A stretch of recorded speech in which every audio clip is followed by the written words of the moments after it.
the refusal to return him back to us, the silence, that long silence, has been a form of slow, enduring psychological torture.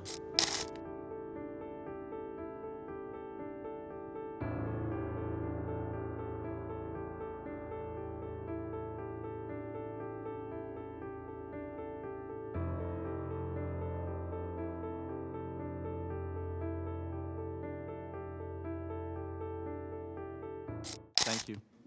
Before starting, I'd just like to thank Mrs. Lee for coming. My son is one of the 4 U.S. hostages still in Gaza. I am the father of Itay Chen. Itay is an American, German, Israeli citizen held in Gaza by Hamas for 587 days. If you look at the kid, he's a fun-loving kid. Didn't have much to care about. Loved basketball.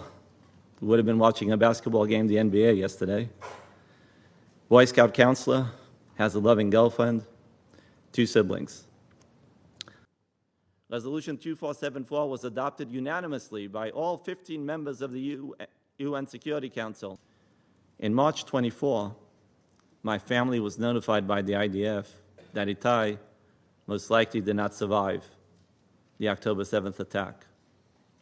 But for over 19 months, Hamas have not been willing to acknowledge, A, that he is in their possession, and B, what is his physical status. I think this is the lowest form of terrorist psychological warfare imaginable. I humbly ask the Security Council members, what kind of human beings take deceased people and use them as negotiation chips? Who denies the deceased the last basic human dignity that they deserve? When my family has been subjected to this deliberate withholding of information about our son's faith, the refusal to return him back to us, the silence, that long silence, has been a form of slow, enduring psychological torture. The UN Special Rapporteur of Torture, Dr. Alice Edwards, we, the U.S. hostage families and the 54 other families with hostages in Gaza, are collateral damage.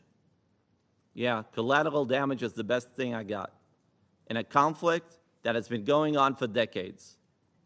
We want Itay back, and his physical status, whatever it might be, does not make him any less of a hostage.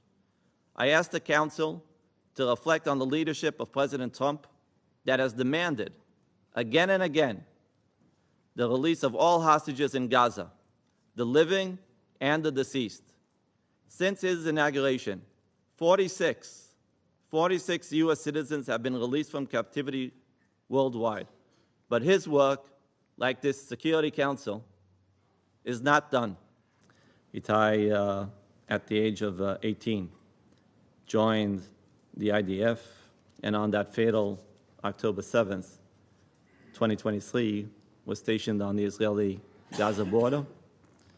He and his squad fought against Hamas for several hours, protecting Israeli civilians from being raped, burned alive, killed.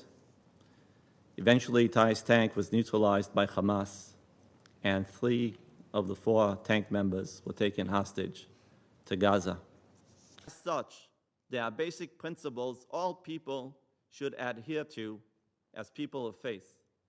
In light of the negotiations going on in Doha about a potential ceasefire in Gaza, we also cannot allow a reality where there will be a new UN resolution declaring an end of violence in Gaza without the release of the last hostage. That is hostage number 58. 58 hostages are still in Gaza, deceased or living.